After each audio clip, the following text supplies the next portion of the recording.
How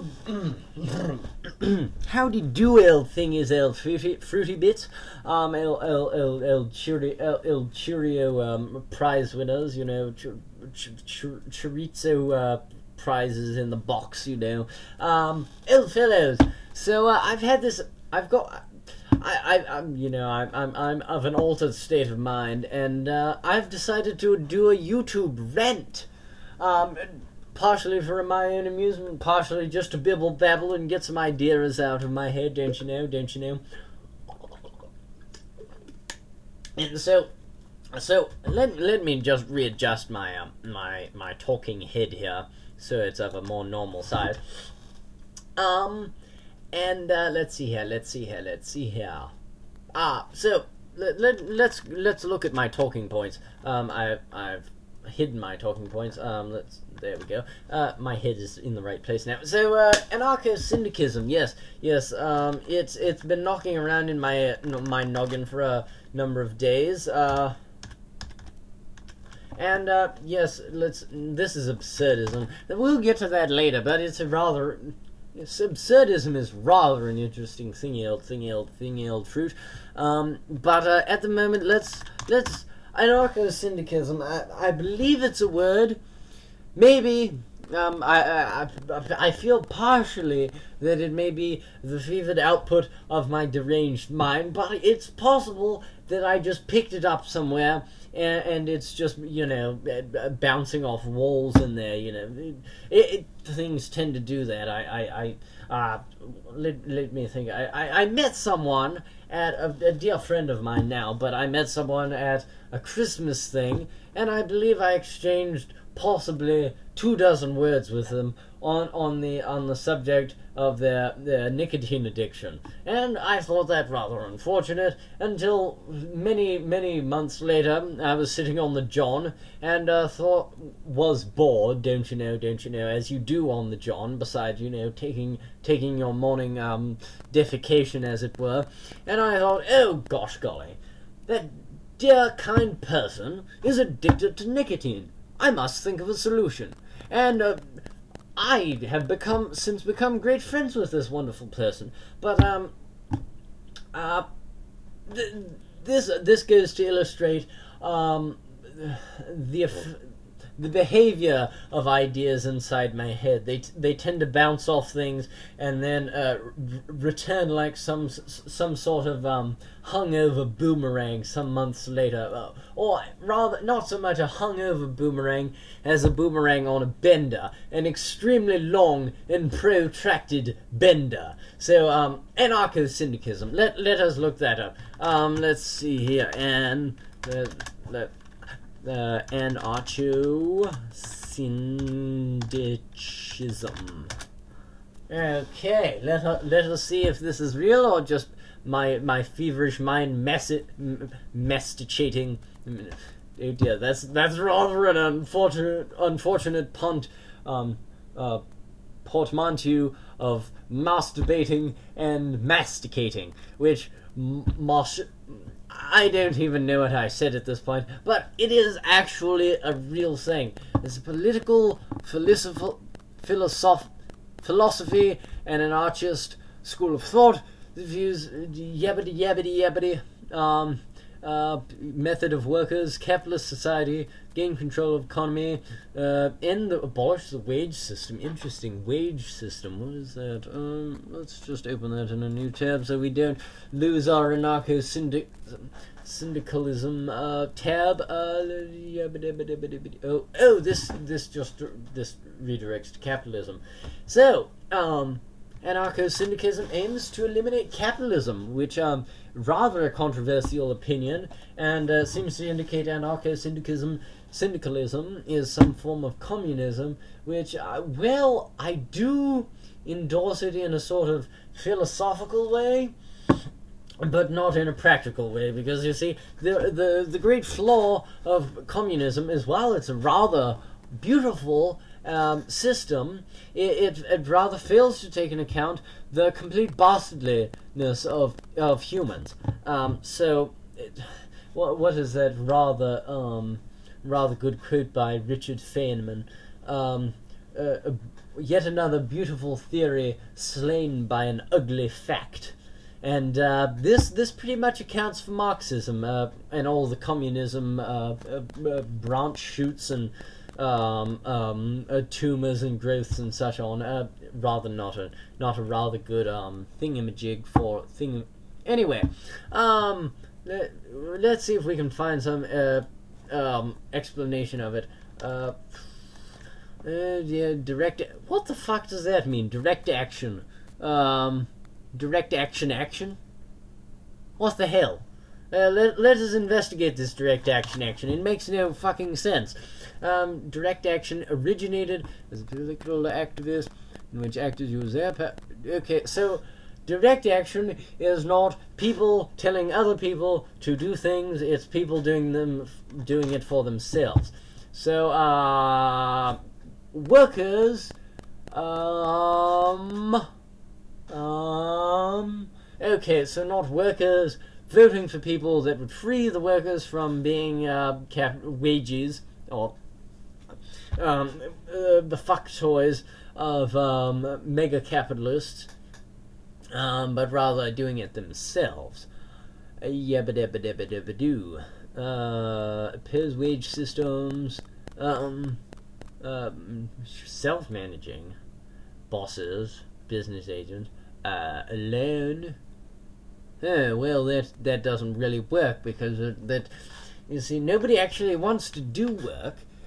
Myself included, I'll be the first to admit, nobody actually wants to do work. It's a required element of existence, as it were.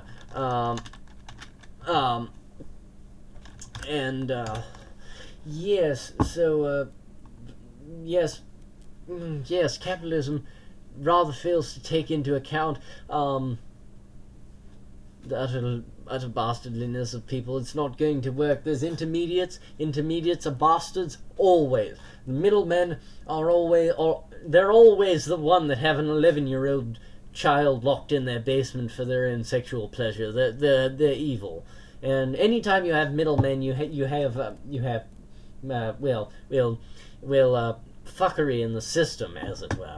So any sort of yeah, it just doesn't work. Same goes for libertarianism, which libertarians tend to think of themselves as free agents, and they're going to have their own business, sort of, you know, the top dog, alpha male, alpha female, important person of their little community, which they foolishly assume is made up of people who actually like them, which for for libertarians is very small number of people. Yes, that doesn't happen in anarcho capitalism, as most right-wing capitalists are want to believe. No, that doesn't happen. No. What it means, anarcho-capitalism, is that the rich bastards control the poor bastards. So instead of you taking a shit in the street because you want to, it's Jeff Bezos forcing you at gunpoint not to take more than one shit per day. That's about the shape of it. The rich bastards control the poor bastards, and everybody's extremely miserable, and that's why we have social security today, is because of anarcho-capitalism, because our government wasn't regulating capitalism closely enough, and that was resulting in ill people dying of because they didn't have any money, and because, you know, corporations work children to death, and that's fuck the children. Who cares about the children? But you know, the old people, you know, they have a little bit of political influence. You know, hey, we are dying of poverty in our old age. Do something about it, and then, you know, the child labor kind of petered out by itself. Sort of incidental. Nobody really cared. Fuck the children. But anyway, that's why anarcho-capitalism doesn't work. What other talking points did I have? I think one of them was the non-existence of God. I feel rather strongly about this, mostly because I like irritating the people who care deeply about things. No, comedic misspelling of Jesus so as to be more in the Spanish pronunciation of Jesus, non-existence of Old Heysoos. So let's see here. So yes, Old Heysoos, he probably existed. Old Jesus the bastard. He might have existed, but then again he mightn't have, because a lot of stories about him, people didn't think quite fit the aesthetic, don't you know? So they kind of brushed them off to the side, and it's kind of up in the air whether he existed at all. Like the infant Gospels of Jesus are about the set of stories about Jesus that were apparently come up with by people who liked Jesus or were Christian or precursors to Christians, about Jesus when he was a baby. So these infant Gospels, they describe Jesus. He was, powerful little kid with his magic powers. Joseph, his father, stepfather, you might say, cucked father, or the poor fuckwit who married Mary, the whore. Anyway, this Joseph was a terrible carpenter, though he was a carpenter. So if he miscut a board, he would call Jesus over. Hey, Jesus, come here. And bzzzt, he miscut a board. Jesus would bzzzt it, and it would be the right size. And there's another story about Jesus and Mary traveling when baby Jesus was a baby. And they stopped at somebody's house and gave them housing for the night, and they heard the family crying in the night. So they woke up in the morning and said, "Hey, you poor depressed fucks have been crying. What's all that about?" And these people said, "Oh well, we've got erectile dysfunction. The man and woman had just been married, and he couldn't get his wood anywhere better than really a grass stalk, floppy and everything. Couldn't really do anything with it. So that was rather unfortunate. They couldn't conceive a child, and so they took baby Jesus's baby wrappings, or whatever, swaddlings, that's what they call them, swaddlings. And they said, "Hey, spread this over your bottom." Not your bottom. Why do I say these things? Anyway, spread this over your penis, and you'll have morning wood all day. And so he did. Impregnated his wife. Everybody was happy. And so this sort of nonsense, well, not, I guess, it is nonsense, but it's about as nonsensical as any sort of myth. And so, when the Christian Catholic Church was founded, they kind of decided, well, this isn't really in the style of Jesus, so we're not going to put it in. And it kind of reflects badly everybody talking about morning wood and rubbing people's genitalia with baby Jesus's swaddlings, so we're just not gonna put that in. And so this rather leads you to the conclusion that most of the stories about Jesus are utter nonsense. Yeah, so just forget them. Yeah. So other than that, there are a number of arguments for the existence of God, like the clockmaker argument, which is basically an argument from ignorance. I don't know how something works, therefore God did it. Yes, you don't really see this sort of argument from anybody who actually understands biochemistry. Like you wouldn't ask. Just a moment. Let's see. Yeah. Anyway, let's just see here. Famous biochemists. Let's just see here, shall we? um, um, famous biochemists. Why am I saying it chemists? It's chemists. I'm being foolish. Gosh golly. You wouldn't see John Jacob Abel professing that, well, probably, let's see here, he was born in the midway through the 19th century, so yeah, he probably did. But David Agard, there we go, normal modern day human. You wouldn't find him making the clockmaker argument, because it's a argument from ignorance, because it's made by people who don't actually understand how animals work. If you're not familiar with the clockmaker nonsense argument, it's basically if you are walking along and you find a watch, you immediately assume it was made by someone. Now this rather fails. First of all, it fails on multiple accounts, but first of all, it fails to take into account that if you'd never encountered any human before, then you would rather assume that what the hell is wrong with my...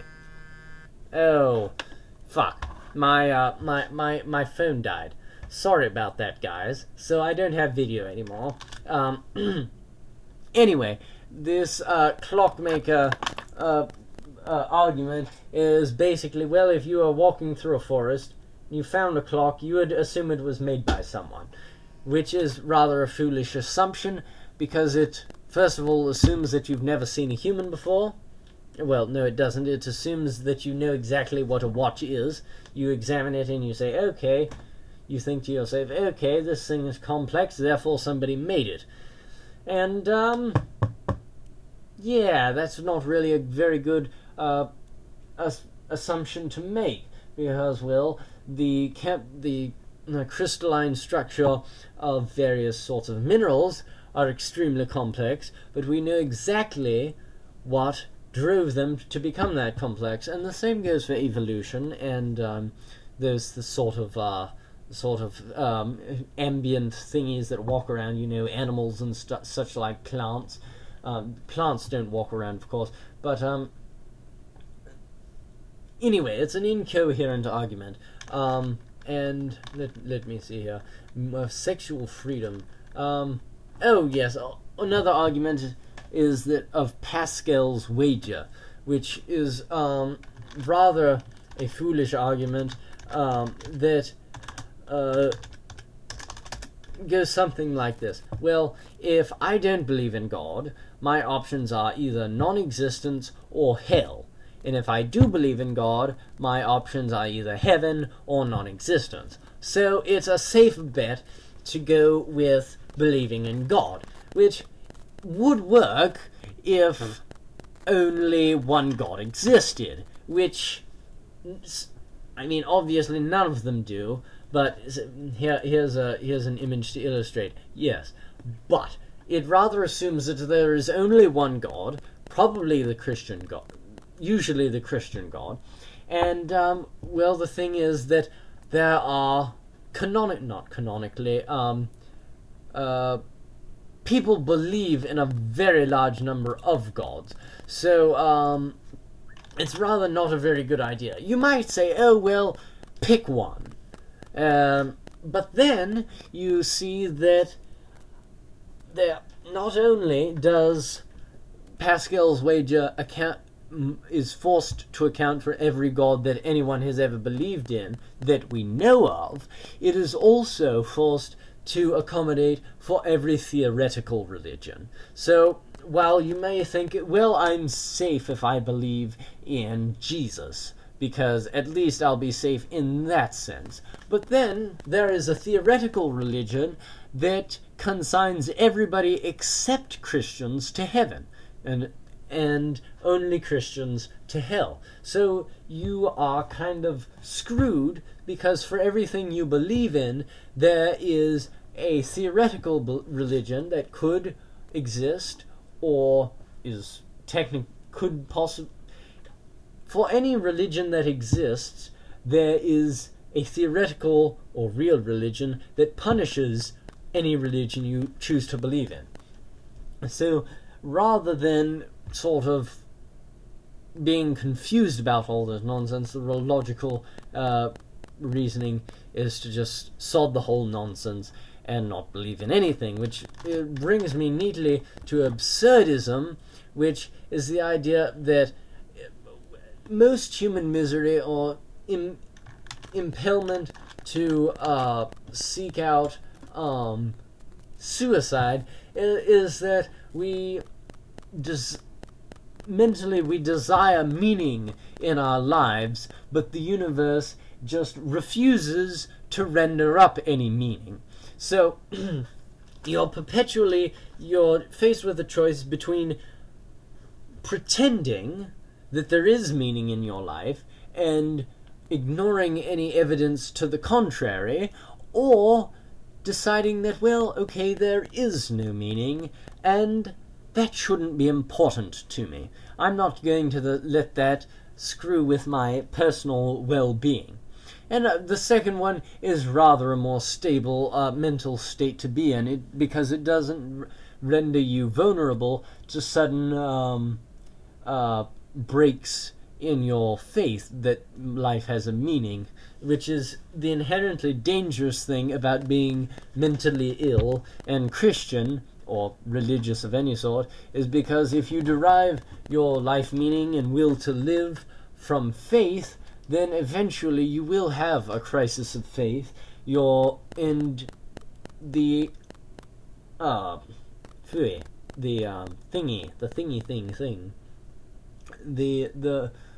The juxtaposition between your desire for a life with meaning provided by your faith, and the real world of no meaning, the juxtaposition tortures you, and you could easily end up killing yourself. So clearly, the safer option is to embrace the absurdity of existence and just get on with your life. Now, I do realize this is running somewhat long. I have no idea. That doesn't mean anything to me. Time, 22 minutes, golly. Anyway, I've already done a lot of randomized insanity, and noticing this, I spelled friends wrong. Anyway, I do love my friends. They're wonderful people, and I adore them dearly. I've already done a lot of randomized insanity. Sexual freedom is rather a nice idea. Of course, that sexual freedom, it does tend to leave a lot to be desired for those of us who actually aren't sexually desirable at all. So all the sexy people are getting all the sexual freedom, and all the non-sexy people are still not sexy and getting any sex at all. So it tends to leave people rather bitter about their non-sexiness, which, sure, I would enjoy a bit of the rumpy-pumpy and all, but that's rather out of the question, being that I'm tremendously unsexy and unlikely to find a sexual partner until I visit the school for the deaf and blind, and possibly demented. So, let's see here, Moozak. Let's just give an old twang on the old twanginator, my strum stick, which I bought for $30 at a yard sale, so nearly a year ago, possibly more.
we go.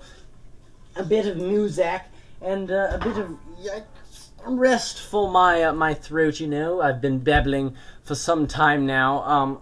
Where did I put that pick? Maybe in my pocket. No, that's just a thingy. Anyway, this has been rather enjoyable. But at this point, I'm losing coherence, and yeah, it's probably for the best that I end this. And my audio tends to go out at the end, so I'm just going to 1, 2, 3.